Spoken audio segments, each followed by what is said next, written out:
Good evening. Good evening, everyone. Welcome. Hello.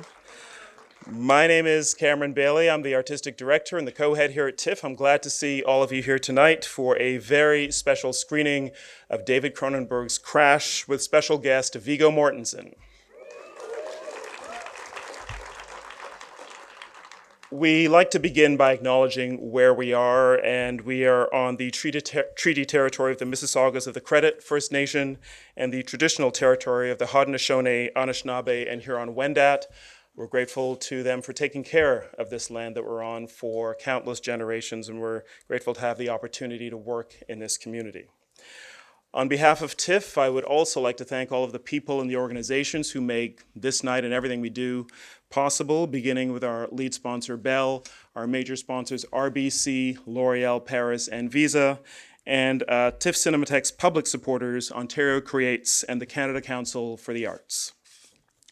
Thanks as well to Classic FM Radio and Zoomer Radio, who are the sponsors of the program. And a big thank you to our donors and our members for making our year-round programming, our educational and community outreach initiatives possible. We are a charitable organization. We could not do it without them.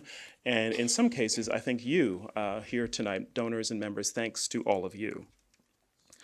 What we're going to do tonight is have Mr. Mortensen join us for an introduction to the film, followed by a screening of the film. And this is, of course, David Cronenberg's very controversial and in some parts of the world banned tale of bodily trauma and desire.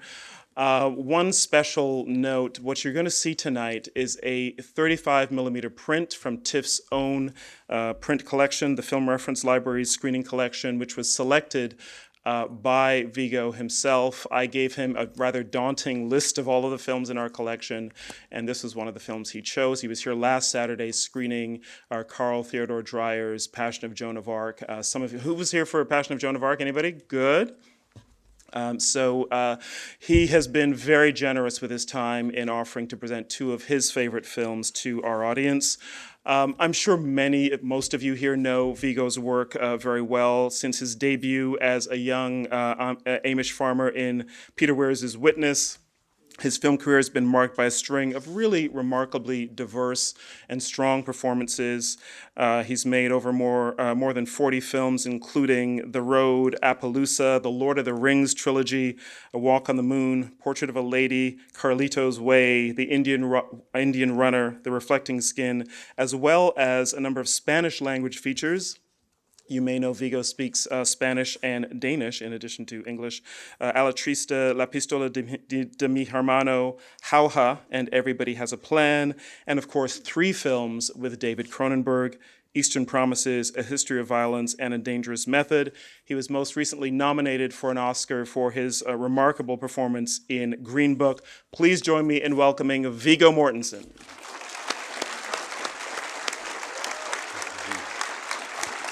Hello. Good evening. To those of you who were here last Saturday, thanks for coming back.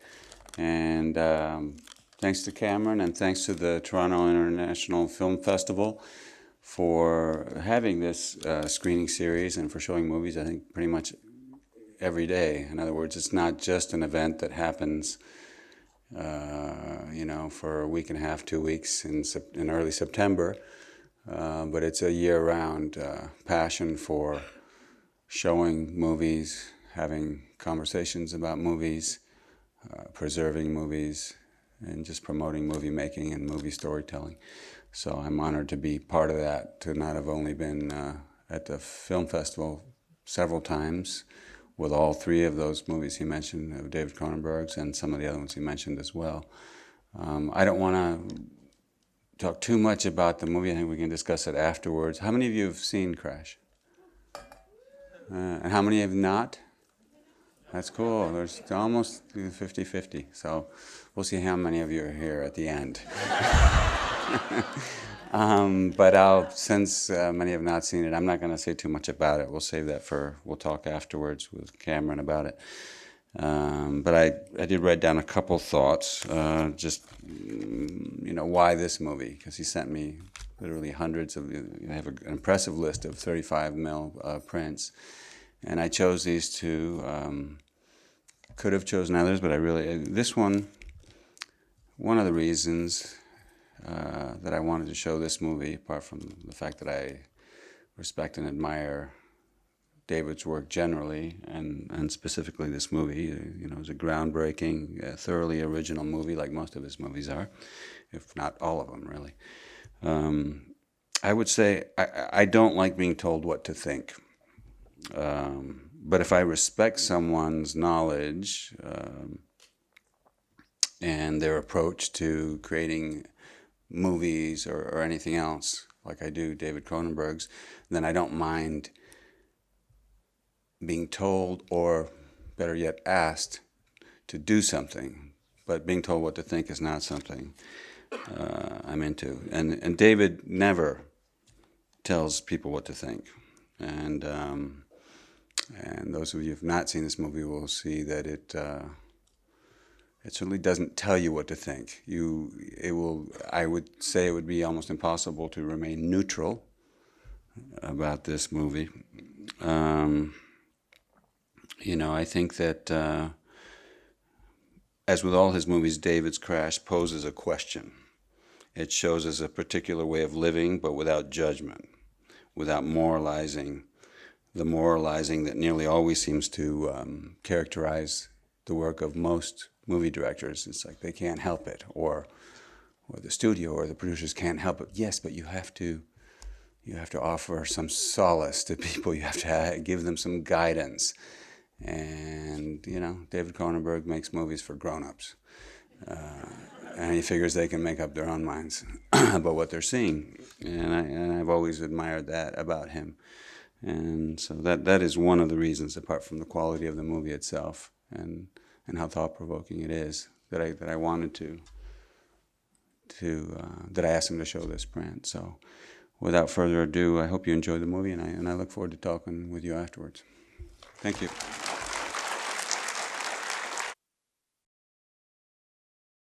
Let's welcome back to the stage Viggo Mortensen.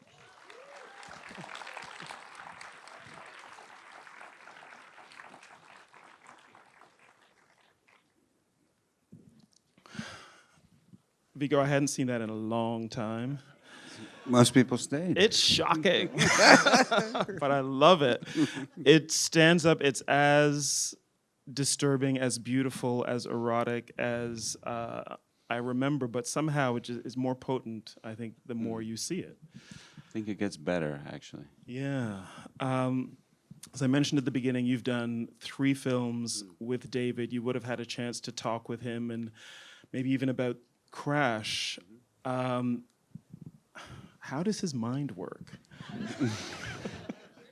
It's a very good question. As to, having worked with him a few times, and also, several of the people on his crew are, longtime collaborators, and I've worked with some of them. I'm actually working with Carol Spear right now, for example, and on a movie that I'm doing. As far as how his mind works, that's a very, very good question. I mean, how can you know anybody's mind? There are people who do make a study of, let's say, special or extraordinary minds like David Cronenberg's, and I do know a couple of people. One of whom is who's here, who made quite a study of it. I don't know if they've reached definite conclusions about the way his mind works, but I think they have some very strongly held opinions and a certain amount of expertise on the matter. And I could ask them to maybe join us and just try to answer that a little bit. I mean, I don't feel comfortable talking about how his mind works. Maybe could I invite some? Would it just for sure, a moment? Why not? Go ahead. Go okay. ahead. I'm curious. If you'd like to come out and maybe give us a hand, that'd be great.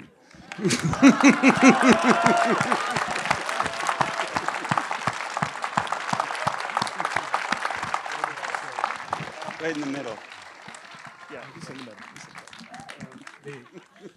Is this live yet? I was in Paris 10 minutes ago. I don't know what happened. Some weird thing that TIFF has enabled, some transport. I actually have no idea how my mind works, of course.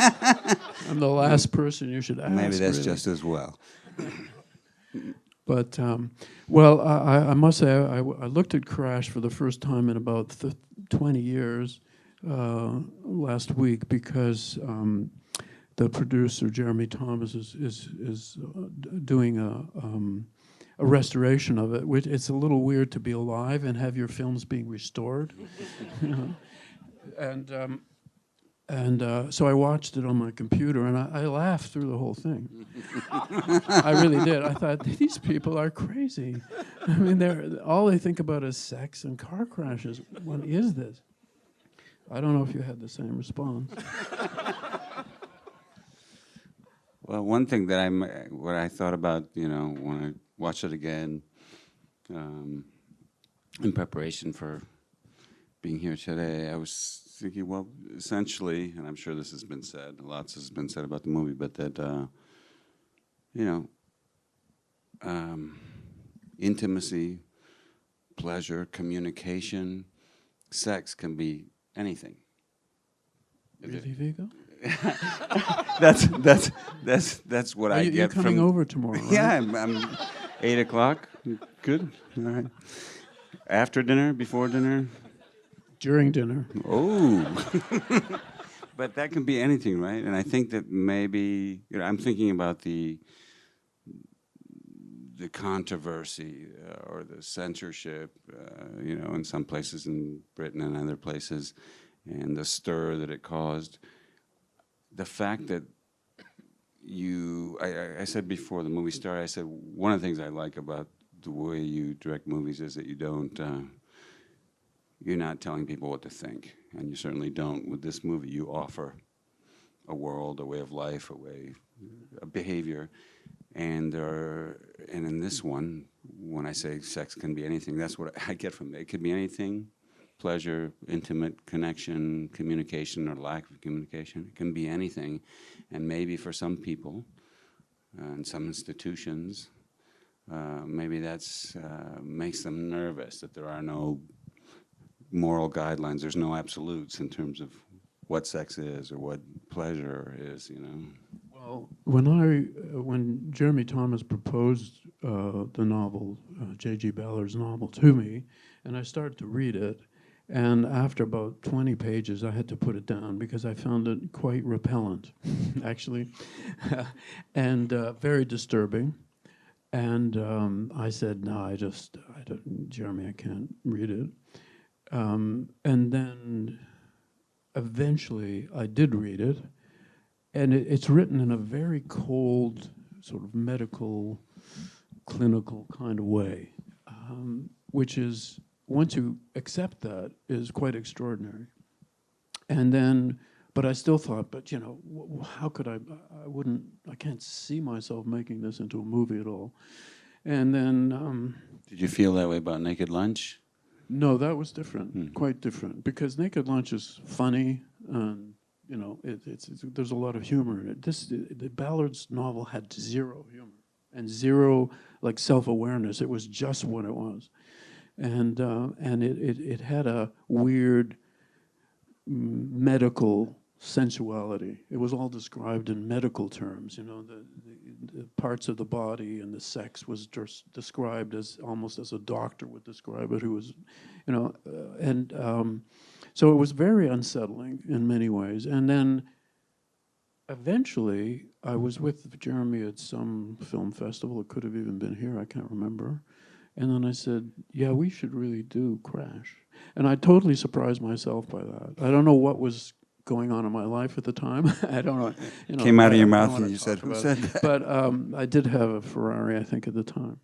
But that might have had something to do with it. So, but in fact, that's a funny thing, because somebody said to me, you know, yeah, you're a car guy, you've raced cars and motorcycles, so of course you would like this. And I said, no, absolutely not. This is an anti-hedonistic view of cars and the beauty of cars and the sensuality of cars, and it's the antithesis of that. It's actually, you know, a horrible rendering of what a car is. and has its subversive reality, sort of underneath the other reality of what cars are. And that was another thing that Ballard did, was the way that cars were described was also very cold and very, I mean, you have the John F. Kennedy assassination Lincoln, convertible. I mean, that's what the car was to him. It's so not a car movie for car people. I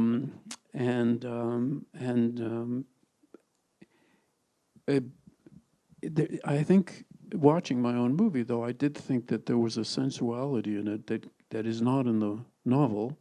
I was trying to do the novel, but things change, things mutate, and Peter Suschitzky's lighting was very sensual and beautiful, and some of the movement of the cars, the choreography of it was kind of beautiful, really. The movement through space and so on. And can I ask you a little bit about that part of it?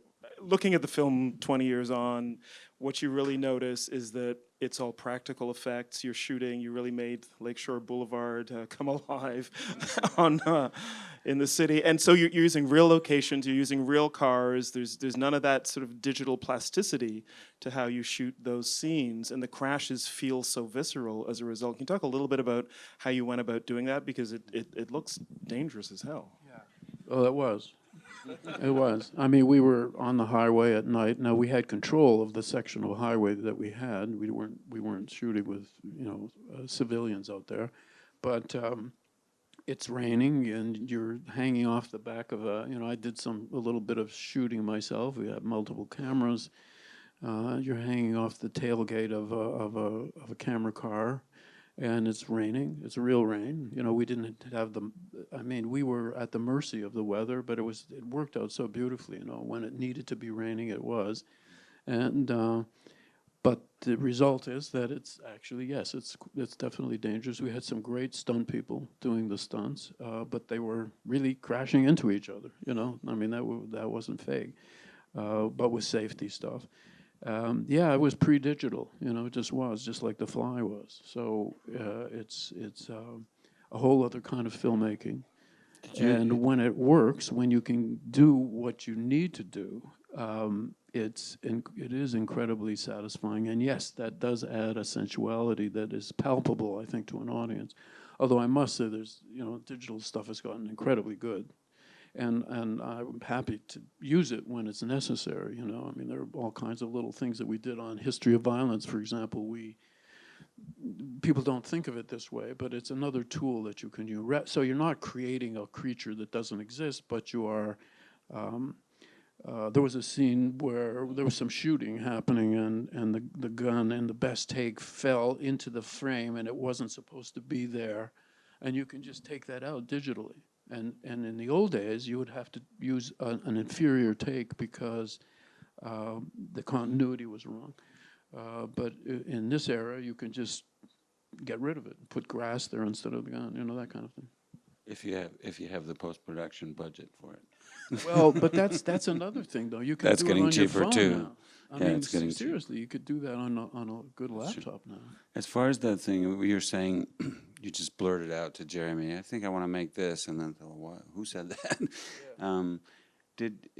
Was Crash different than to the movies that we worked on together, or any other ones that you've made, in terms of knowing why you're making it, or do you figure that out while you're making it or after you've finished it? Why did I want to try to make this story into a movie? I never figure it out. You know? No. I still don't know. Really, I don't. What can I say? I mean, I did A Dangerous Method because I was really intrigued by the relationship of Carl Jung and Sigmund Freud, so the movie gives you a chance. It forces you to do research, but in a very plastic way, because you're not just reading about it, you're taking what you read and what you hear and creating something. But beyond that, and just it's exploring, the human condition, basically. And so there were so many. It's like a diamond with a million facets, and each facet takes you into the diamond in a different way. And it's a never-ending process, really. I mean, until you die, then it ends. But Maybe. Well, for you. no, definitely. I wonder if you could both talk a little bit about character and performance. And Viggo, I'm interested, when you watch Crash, having worked with David on 3 different films and been directed by him, what are you seeing in the performances by James Spader and Deborah Kara Unger and the others? And David, how would you define how you work with actors like Viggo, and has that changed from when you made Crash to when you made the films that you've made with him? Well, you need to work with crazy people. Okay, good. But crazy in a particular way. I remember just at some party in Cannes, and Sean Penn was there with Robin Wright, I think, at the time, and he said to me about Crash, he said, "Wow, Spader really, I mean, that was an incredible performance, incredible." And the thing is that he was simply not afraid. I mean, that's the thing. To have no fear, you can have inner fear about can you do what's necessary? Can you be good? That the normal creative fear. But there was nothing in it that fazed him. And even the homosexual element in it, which is something that many of the actors that we talked about couldn't do. I mean, they couldn't manage to do that. Yeah, I could do that stuff with the beautiful girl, but So, and there's so many strange things that you have to do to play that role. And you have to do it, you can see it so clearly that he was right there.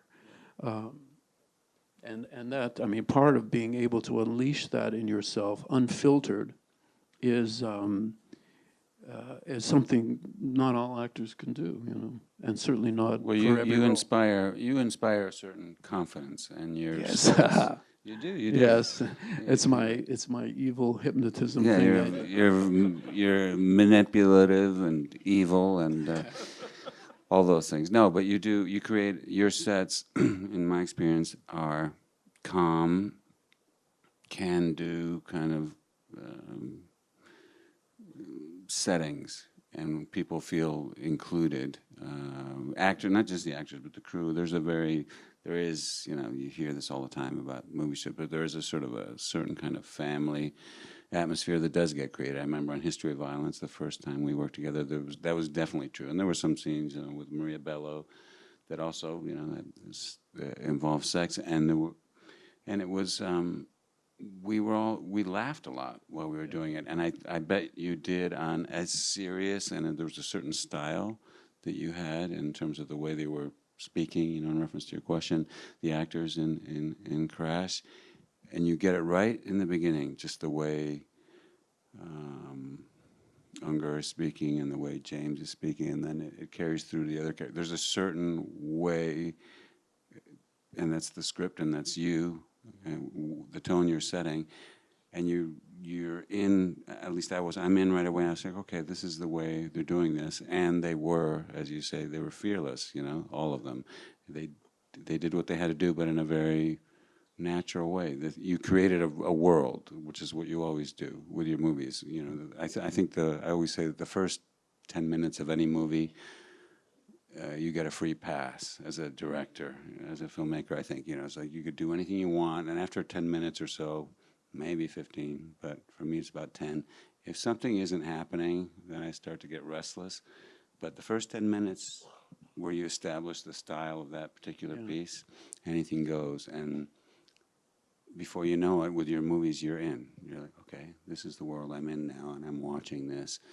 And I felt that very much with this movie, and it seemed to me that when I was watching, and it was very serious sometimes, but I was thinking to myself, I bet they did laugh a lot. Was that true? Yes.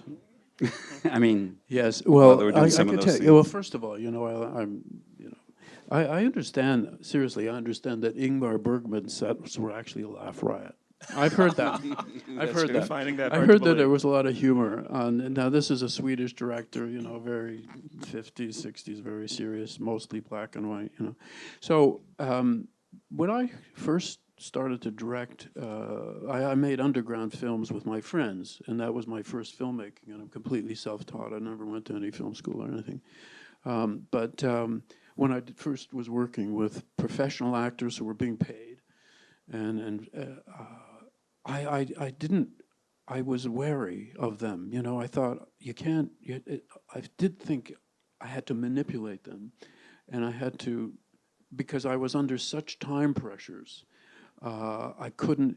So when they said, for example, why don't I do this scene here, and then I walk over to the window, and I'm thinking, no, you can't go over to the window, we can't afford to relight that kind of the room. But I can't tell that to the actor, can I? So I'll make up a reason why it's more dramatically valid to stay there. You lied to them. Yeah, I kind of lied, but entertainingly. And then I realized that actually, except for certain actors, but honestly, it's been very rare that I've had a bad time with an actor. You could actually tell them that I can't afford to shoot you over there, and so let's try and make this interesting.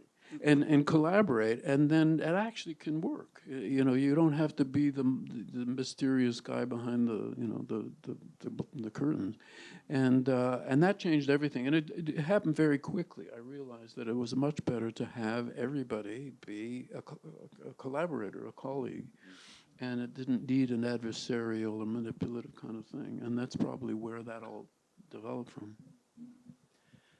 David, you're known for some directing actors to some real signature performances. I think Viggo, all the three films you've done, but maybe especially History of Violence and Eastern Promises, such indelible roles. Jeff Goldblum in The Fly and Jeremy Irons in Dead Ringers.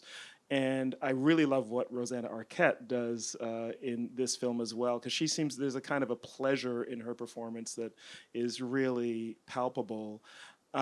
Is it, when you're directing actors, is it really about that freedom that you talked about giving them complete license, or what is it that you think delivers those really indelible performances? Well, I don't think actors want complete license. I think what they want is to be heard and to have involvement, but they do want to be directed, and so they should, because they also know that they are only they're doing certain scenes, but they're not doing all the scenes. And I'm the only one who's there for every scene that's shot. So they might be giving a performance that when they were rehearsing their lines, with this new app I have called Rehearsal Pro, by the way. And I'm rehearsing my lines right now for Viggo's movie. He's going to get his shot at me later next week. I play a proctologist. That's no surprise, is it? Typecasting. And I'm not kidding. So I always want to see what the actor's first instinct is with a role in a scene. I don't want to talk it out too much. I want to just see, what is your instinct? What do you think you should be doing? Just let them do it. And then if it's not right, then we talk about it, shape it, you know. But I do trust the actor's instinct, and of course part of that is casting the right person in the role. That's a huge part of it. I just want to tell you something about, this is something nobody knows, and I'm going to tell you this now. The canes that Rosanna Arquette uses in the movie are in my bedroom. and they're in my bedroom because... Are they helpful? Well, because you're coming over, Viggo, so you should know that. You can't top them. It's always moving. Because my back went out on Monday, and I wasn't even sure I'd be able to make it here because it was so painful. It was like, sciatica or whatever. Herniated this, blah, blah. So I was walking around with her canes, and I felt the connection. I wasn't wearing the net stockings. Oh, if only. Not today. Tomorrow, Viggo. And Viggo, is there something distinct about how David has directed you compared to the many other filmmakers you've worked with? His attention to detail, his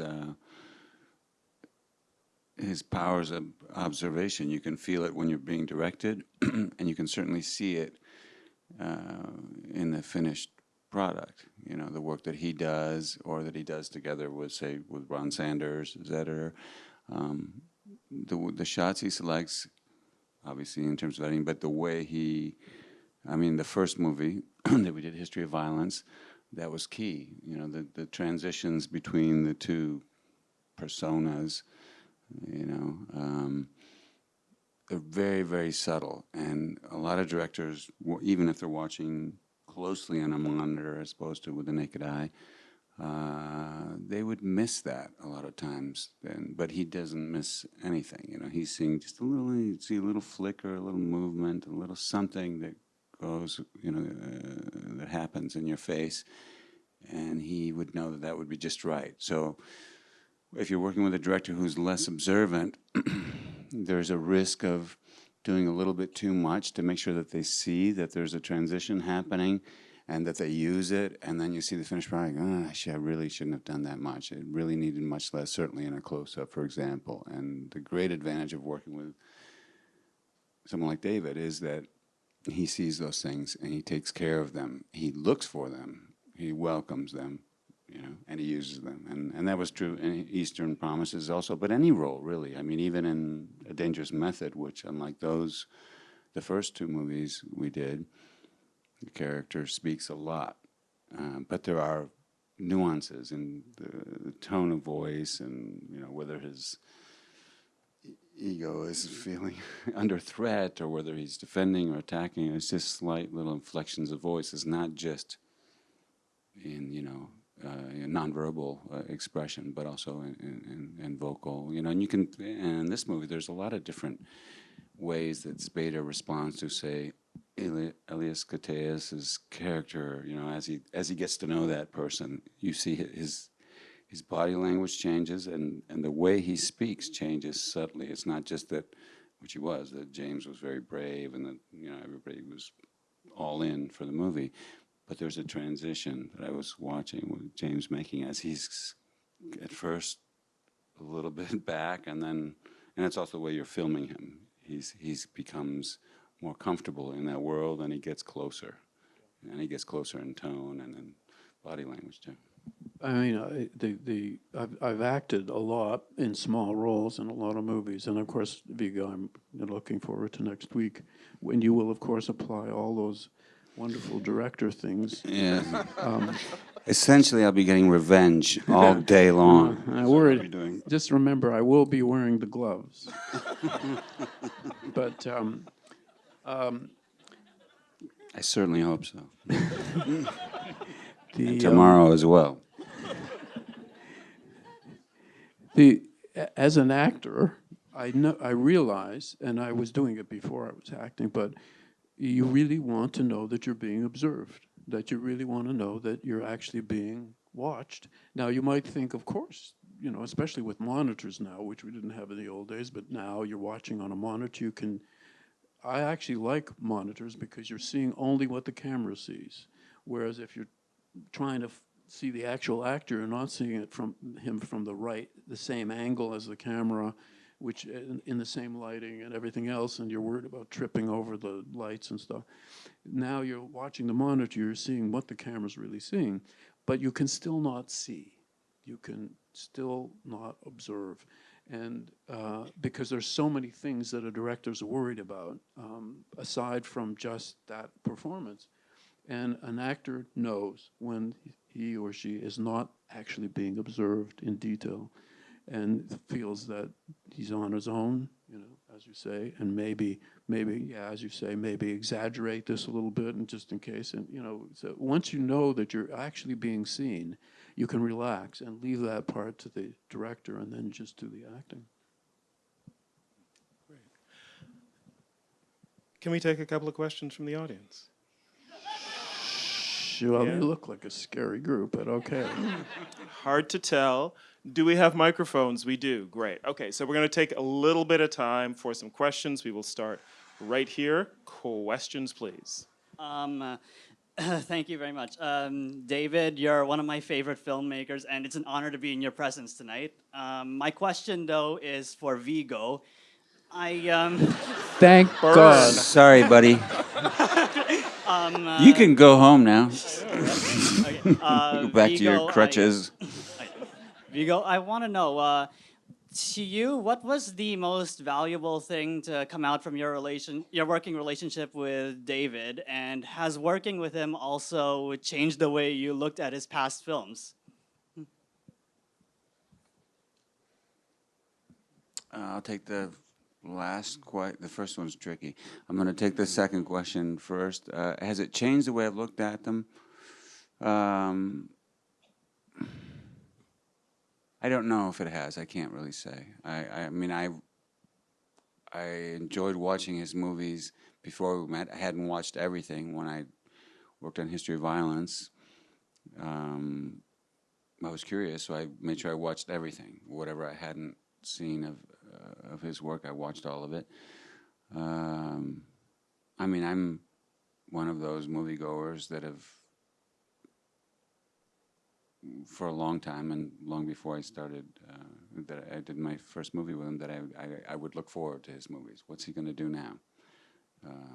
It's going to, I mean, obviously it's the same person directing, so there's bound to be some linkage, and I'm sure there's academics that have made all kinds of conjectures as to what links his work. But I see each time he goes out, he does something quite different. It's even if he's working with the same crew. The fact that he's working with the same, with Peter Suschitzky and with Carol Spear and with Howard Shore, for example. With the first AD often, and the same team. It just means he's comfortable, they're comfortable, they work well together, and there's trust there. So each time he goes out, it's a new journey. The difference between his journeys and the journeys of others is that his trips are memorable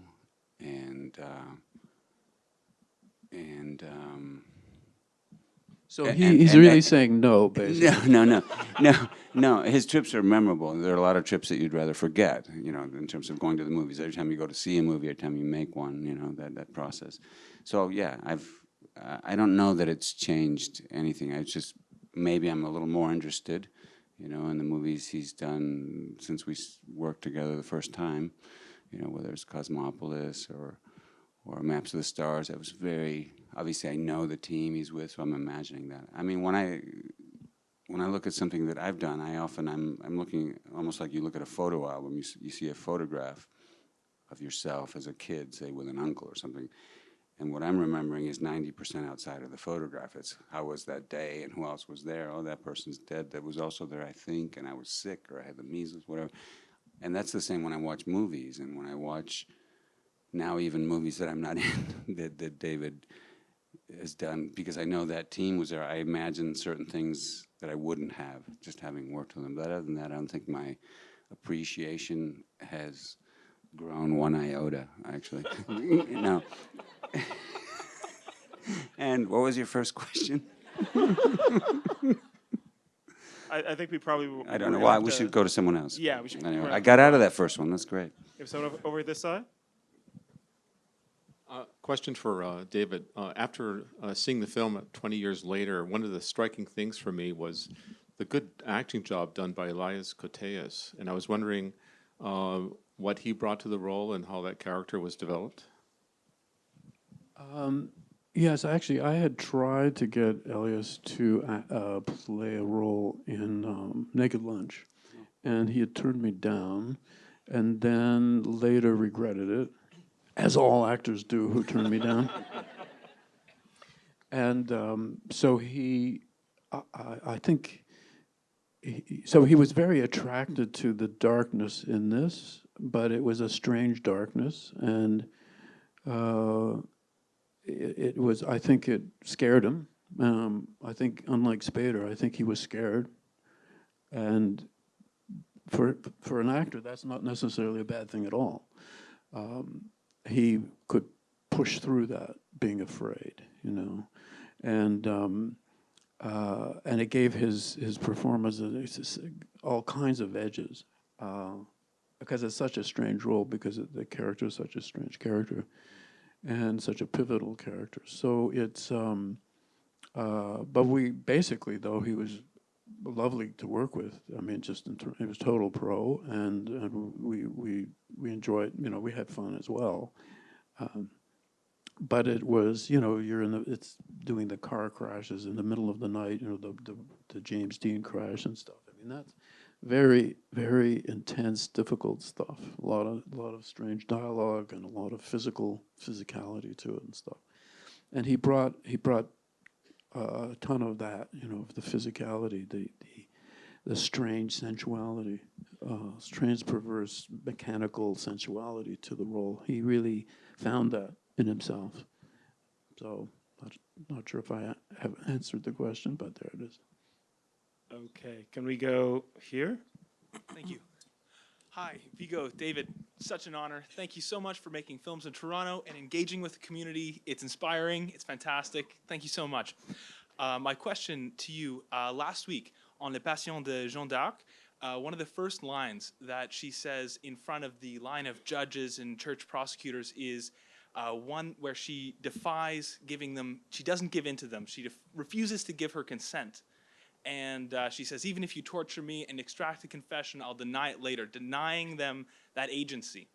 And so in this film, my first time seeing it, it was so interesting, and I looked for those same themes, and I thought about you made us feel sort of powerful and powerless, and through Vaughn's agency, you again sort of made the audience feel powerless, I'm sure the people working on it. And my question to you, I guess, is what were you thinking, and what did you want us to feel? And Viggo, in watching it, you say everyone who watches it feels it differently. What did you feel in watching Crash, in terms of the agency and the powerlessness and the other aspects in that degree? Thank you. Yeah, I you know, Alfred Hitchcock loved to posit himself as a marionette master. You know, that he was a puppeteer, and he would make the audience laugh and cry and jump and be afraid when he wanted them to. That's never been my approach. I mean, I've never said, okay, I need the audience to feel this, and I'm going to go get it. It's quite different. It's like I'm saying, this is bothering me, it's disturbing me, it's intriguing me, I don't know why. And the only way I can explore it is to do it. And therefore, I'm going on this little voyage, and I'm taking the audience along with me, hopefully, but I don't know where it's going though. And I'm not sure what I'm going to be feeling, and I'm not sure what they will be feeling either. So I really don't have a predefined sort of product, you know. Oh, I shouldn't say that. I mean, that's demeaning. I don't have a destination in mind, emotionally or intellectually. It's always a juiciness, you know. How juicy is this? You squeeze it a little bit and it's juicy. You just don't know what's going to be there, but it's going to be great. And it's going to be nourishing and in some strange way. And that's my approach. So I can't say what I want anybody to feel, basically.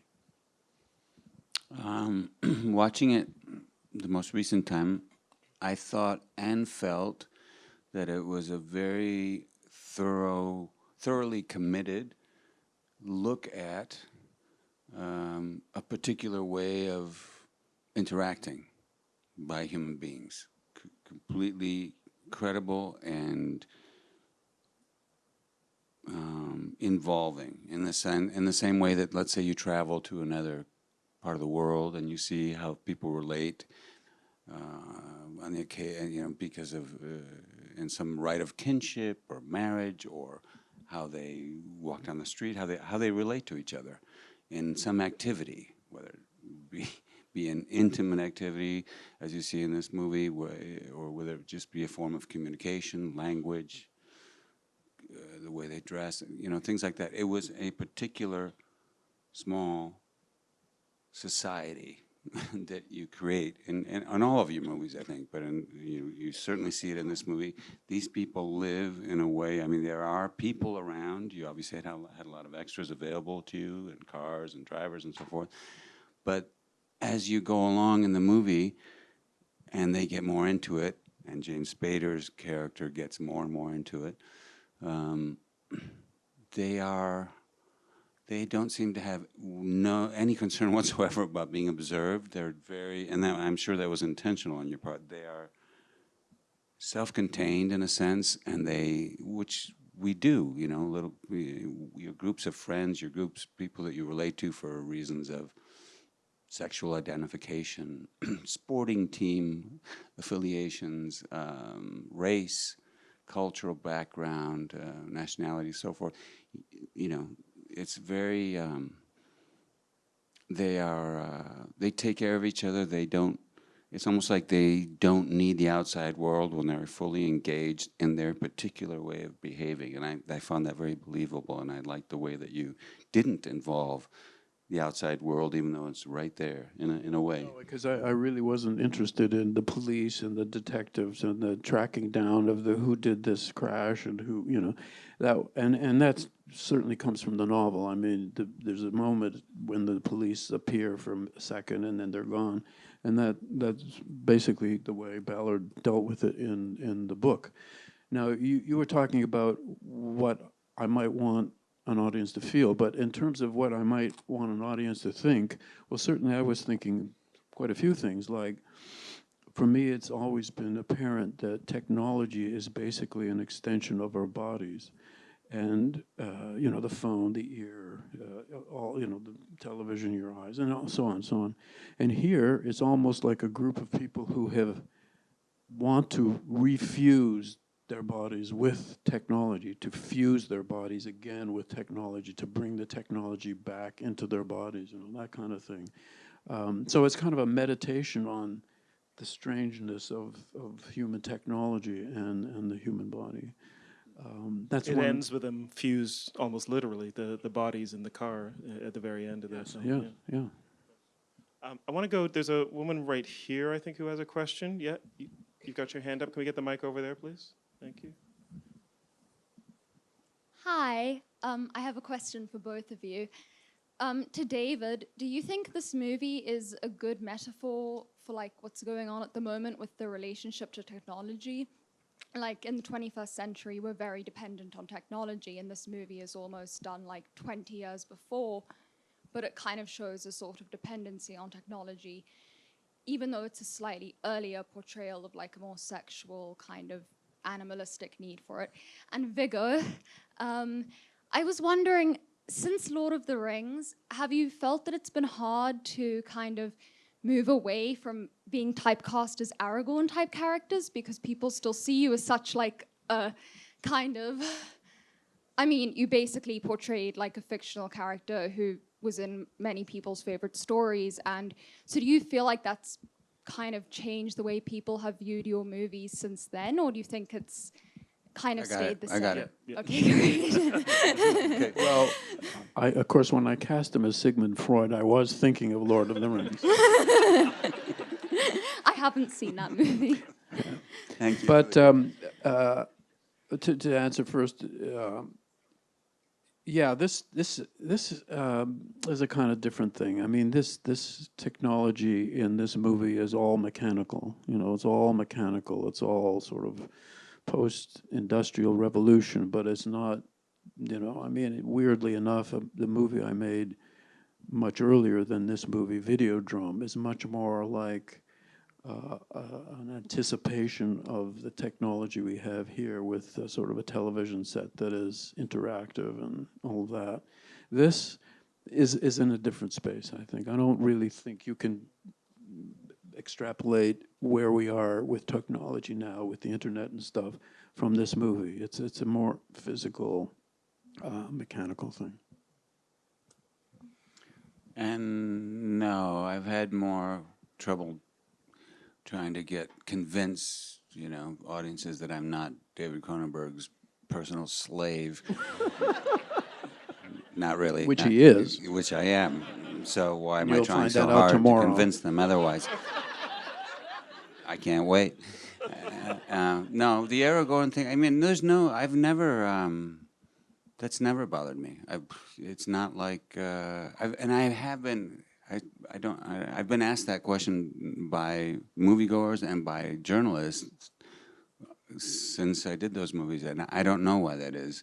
I suppose just because they made a lot of money, and there's also there are a lot of Tolkien fans, and were before the movies were made as well. But I just never been I just saw it as a windfall in a sense that had it not been for the success of those movies, there's no way that New Line, who made those movies, would have, and it might not have even occurred to you anyway, I don't know, or maybe you would. But if, let's say you went to New Line and I hadn't been in those movies and said, I think Viggo Mortensen would be interesting to play Joey in History of Violence, they wouldn't have approved it. So it's simply, I've had the opportunity to work with you and with some other people and play roles that I wouldn't have. That's how I look at it. But it's never impeded me from fully engaging with whatever story I'm telling, whatever character I'm preparing for a director. I've never felt like, well, I have to really go to extremes to play something different than the role of Aragorn. That's never entered my mind. I'm always interested in what's... But how many times on the set have I said, okay, Viggo, it's time to go full Aragorn? It's true. Well, you've often called me Aragorn by mistake. I don't usually call you on it anymore. It's like the old uncle who gets your name confused with your brother, and I just let it go. That's true. That's an impediment. Yes. We are going to have to leave it there, unfortunately. It's been a great night. I just want to, How about a round of applause Please for join me in David thanking Cronenberg? David Cronenberg, Viggo Mortensen. So glad you were here to see Crash. If you drove here tonight, get home safely. And if you have to stop along the way, get out. These guys, they don't even pull off the side of the road. I mean, come on, get on the verge. That's dangerous. Okay.